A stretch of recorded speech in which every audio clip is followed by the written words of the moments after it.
Ratio and प्रोपोर्शनचा या प्रकारचा प्रश्न CTT पेपर 2/2021ला विचारलेला आहे. काय दिलेला आहे बघा.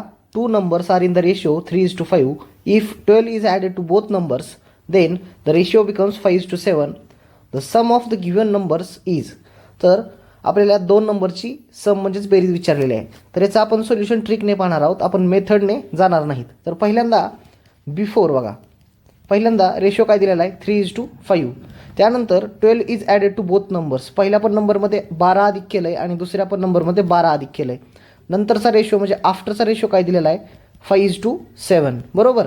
तर बघा 3 आणि 5मध्ये 2 ॲड झालेला आहे आणि 5 आणि 7मध्ये पण 2च ॲड झालेला आहे. म्हणजेच 2 युनिटची व्हॅल्यू काय आहे, 2 युनिटची व्हॅल्यू असणार आहे 12. बरोबर. तर 1 युनिटची काय होणार आहे, 2ची जर 12 असेल तर 1 युनिटची 6 येणार आहे. बरोबर. आपल्याला विचारलेलं आहे सम ऑफ द गिव्हन 2 नंबर्स.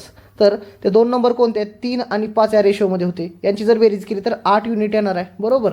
मग जर 1 युनिटची व्हॅल्यू 6 असेल तर 8 युनिटची व्हॅल्यू किती असणार आहे, 8 गुणिले 6 म्हणजेच 48. तर व्हिडिओ आवडला तर लाईक करा आणि चॅनलला सबस्क्राईब करा.